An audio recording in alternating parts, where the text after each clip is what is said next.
Hey guys, this is Anon, and I am rolling out some gameplay of the M18 Hellcat, the American Tier 6 tank destroyer that does have a turret, so it plays a little bit differently than most. And this is a tank that is one of my personal favorites at a pretty stacked Tier 6. Tier 6 has a lot of really good tanks, I think, including the premiums.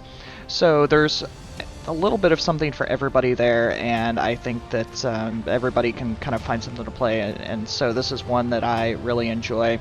I got it back on an exception kind of late summer and played it quite a bit just because I really decided I just kind of loved it. So this is a tank that is incredibly sneaky. I know a lot of people like to reference the T49, the Tier 5 version, for its amazing camo and its kind of, I guess, ninja-like playstyle, but the Hellcat is right there with it too, just sporting a bigger gun. And some still really fantastic mobility, even if the top speed isn't quite as good. Actually, taking a quick look at my notes, the top speed is about the same, just slightly better actually than the T49. It just doesn't have quite the power to weight ratio or ground resistances, so it might not float above quite so well.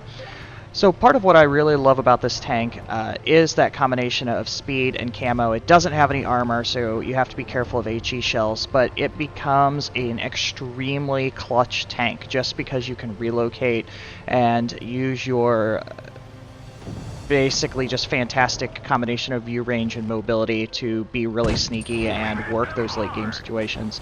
This is actually a video that I am going to have quite a bit of clutch activity going on. 3 games that really kind of highlight how you can keep this moving around and really frustrate them in late games. And I had even more gameplay of clutch situations. I think I had 5 or 6 videos of this stocked up, and it was kind of difficult to cut them down. So as you can see from what's going on already, my team is pretty much evaporated. I've only got one teammate left, and I almost messed up by being this kind of far in with a 5-tank situation.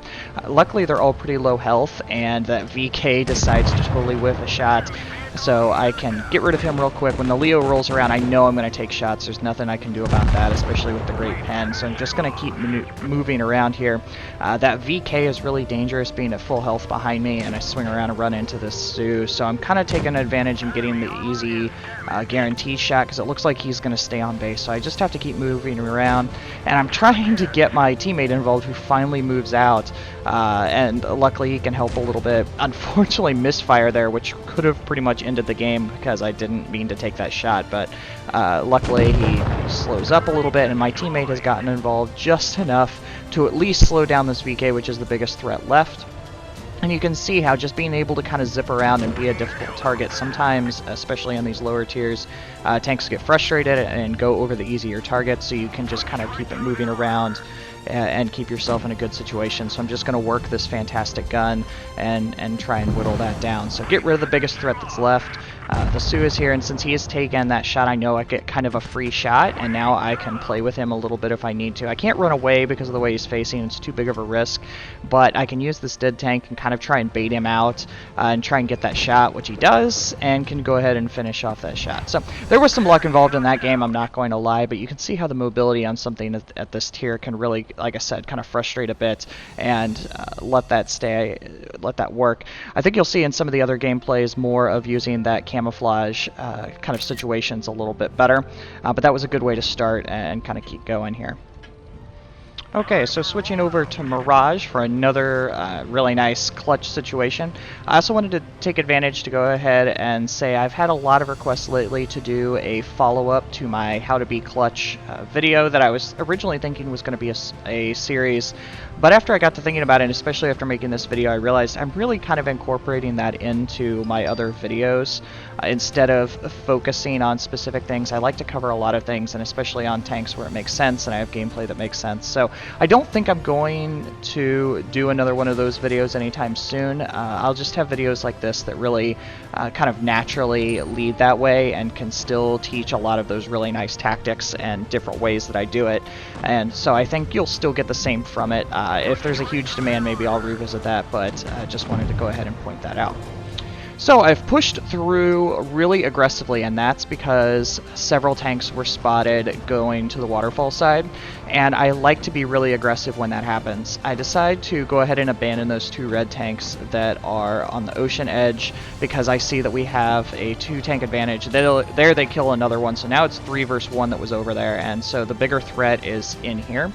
And this is a tank especially, but a lot of them are, you can just kind of work your way down in this corner, and you have these nice rolling edges of these dunes that let you be hold down in most tanks, and it's just a really nice aggressive kind of flanking maneuver that also gives you good opportunity to run away. It's just something you have to be careful with it, because if you have missed something behind you, they could easily flank you and get you in trouble. So I'm not too worried about that because I can see where everything is laid out on this game.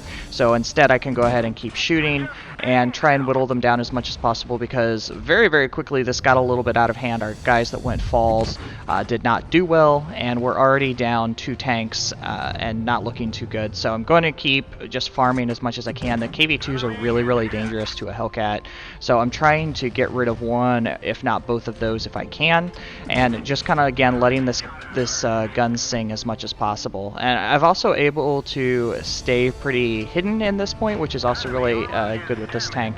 I run a pretty sniper loadout. I believe I have a rammer, binocs, and a camo net, so I'm really trying to be as sneaky with this as possible. So now I can see my only teammate left is going to fall pretty easily. No reason to run out and worry about that, because it's a 1-on-4 situation, and now is when you just have to be careful. So I take that shot there. I didn't think it was going to go through, but it was worth a shot because, like I said, that's a really dangerous tank. And so a tank with this speed and view range and camo ability, the name of the game is going to be just moving around and trying to separate them, get on 1-on-1 situations, because I don't have any armor. So if they see you and can get a clean shot, it's going to be dangerous. So working bush to bush can be really nice. I was hoping that they would cap just like they did. It's something I always like to see because it lets me know where at least one tank is, and I was hoping my binocs would let me see him there. I wasn't able to, so I'm going to go ahead and relocate. I'm just looking for kind of angles in here where I can maybe get him spotted. And luckily he was close enough that just my natural view range was able to do it, but he is able to spot me as well. So I'm just going to use the great gun depression. This tank actually has 10 degrees of gun depression, which is pretty fantastic on a tank destroyer, and really helps a lot when you don't have a lot of health. I can get that rare bounce, but that's what just moving quickly and kind of working in and out can do. He was one of the higher health tanks that were left, so that's why I kind of hung in a little bit. I knew I would have that view advantage, so that's why I was trying to stick it out. Instead of running away, I go ahead and take that nice shot on the Churchill 3, and partially is because I know he has that low alpha gun, so one shot from him to trade isn't going to be that dangerous. So that was just kind of a quick decision, knowing that that would be okay. And now it's time to relocate. 2 very, very dangerous tanks left. Unfortunately, one spots me, but again, I've just got these nice little nooks in here that was going to be an extremely difficult shot for that KV-2 to make, so it's worth going ahead and poking out. But again, I'm thinking relocate, just because there's one KV-2 left. He's had himself a pretty decent game, it looks like, and I don't need to necessarily give him advantage of knowing where I am. So I'm going to go ahead and run away and try and get in some different bushes to spot. The KV-2 doesn't have great view range, so I'm just trying to use the advantage of this tank, which is one of the very basic things in being clutch. You need to use whatever advantages your particular tank that you're driving has to its fullest. First is always to separate them out as much as possible, because it's much easier to win a 1-on-1 situation 4 or 5 times than it is to win a 3-on-1 situation at any point. So that's what I've tried to do, and it's worked out well. So I can just kind of rotate around. This is a map that has a lot of advantages, I think, with being able to use a tank like this. There's plenty of bushes around and plenty of ridges, because that KV-2 is going to be have some challenges in snapshotting me. It means that as long as I have kind of a way to run away, I'm not too worried about kind of getting up too close to him. And also I have a track thing too. You're almost better off in a situation like this staying broadside to a big derp and hope that the shell goes a little bit low and is able to get absorbed in your tracks, because I could probably survive that shot, but anywhere in my hull or turret is probably going to be dead. So I figured he had rotated around at this point, and all of a sudden pops up. That's not where I was expecting him to be at all, and the turret has such bad traverse that I wasn't able to get that shot. He does a good job of getting his hull angled as well. I thought the HE would kill him, but it's exactly like I said, able to take the one shot from him because he had a really small profile besides my tracks. So a little bit of luck at the end, but again, putting yourself in that situation is really what matters, and this tank just did a really good job of kind of helping me to get to that point. Okay, so we'll do one more just because we can. Sorry these ended up all being top tier games, just kind of coincidence. It doesn't always happen that way, but I'm not going to fight it when it does. So right off the bat here on Falls Creek, I'm going to go ahead and go in a flanking situation, and that's because there's a lot more cover.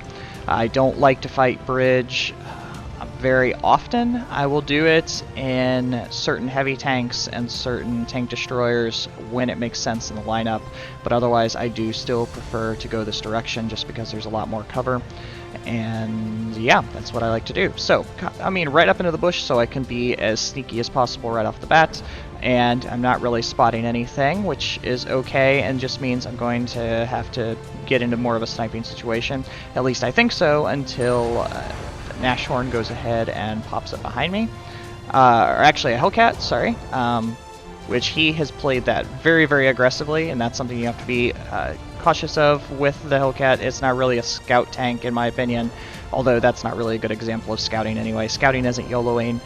For all you low tier players, scouting is staying hidden and seeing tanks without being seen and running away when you need to run away, not just driving straight through the red team and getting yourself killed. So there is your Tanks 101 lesson of the day from Anon. Be more careful spotting, please. So I'm going to continue working my way around, and I'm just going to stop periodically and let my binocs kick in. I know this stop is pretty in the open, but I wasn't too worried that I was going to see anything unless they were kind of camping up high sniping. So I'm looking for shots, especially since I see a tank pop up more in that cap area. But my team is disintegrating pretty quickly, and they're getting pushed really heavily to their kind of camping situation. And I don't want to just run to them, because if I flank through town, I have a pretty good feeling there are still some snipers back here, and I don't want to get picked off because it doesn't look like they're going to last very long regardless. When I don't see anything, I'm starting to think that maybe they've pushed through, so that's why I decide to go ahead and be a little bit more aggressive with it and at least try and knock their tanks down into more reasonable health situation. Which is always nice, because when you get in the clutch situation, if you have a bunch of tanks that are full health, that's quite a bit more challenging. And also, I'm pretty nestled in here so that if anything is sniping from that bridge area, I'm protected from my right, so I don't have to worry about tanks from all directions. I'm hanging in here a little bit too because I'm in a bush, and I don't know if he spotted. If he has me spotted, he does, but luckily I get lucky and he misses that. So I'm just trying to get rid of one dangerous tank. I figure if I sit here and get my binocs in, if he's still through the bush, I'd spot him, but I'm not really able to. I just know a lot of the tanks over here were lower health, and I know where they are, so I'm trying to be careful with it. And luckily that's great, and I'm using that camo advantage because I was able to shoot and kill him without being spotted. And now there's two tanks that are much higher health, so I'm trying to be careful and get a couple shots because they don't seem overly concerned about which direction I'm from, so I was hoping to go ahead and get just a couple in. It's one of those situations, even when you're being clutch, running around is great and separating is great, but you have to read the team you're fighting as well. If they're going to play passive and you're in an advantageous position, it's fine to stick it out and keep shooting, but as soon as they both start to push at the same time, that means it's time to bug out, because I don't want to trade shots with two tanks when everything they fire at me is going to pen. So that's when you start to relocate. I think that can be a misconception for a lot of people as well. You think that because a lot of YouTubers say run around, separate the tanks. That's really good advice, but reading who you're fighting is also really, really important, because if they're going to give you a location and they're going to have a hard time handling you where you are, make them make you move. Like, it's not necessary to just run around for the sake of running around. So that's another little kind of tidbit for the day that got me thinking, because I had a battle the other day where my own teammate was trying to give me really good advice and telling me to run, but the red team essentially was letting me just shoot them where I was, so there was no reason to run. So again, great spotting ability.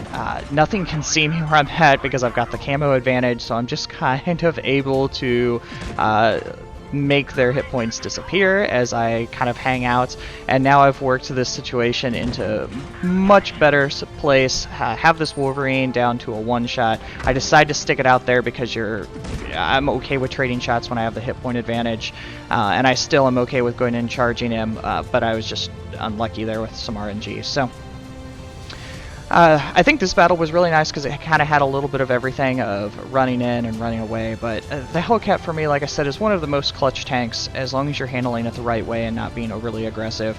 So hopefully this helps a little bit for the people that haven't necessarily spent a lot of time with it. I think it's a lot of fun. The T49 plays very similar for those interested in it as well. So, as always, I haven't thrown this in there in a while, but please, if you like this video, subscribe on YouTube, also on Twitch. Still streaming quite a bit, lots of good gameplay out there, so take care, guys.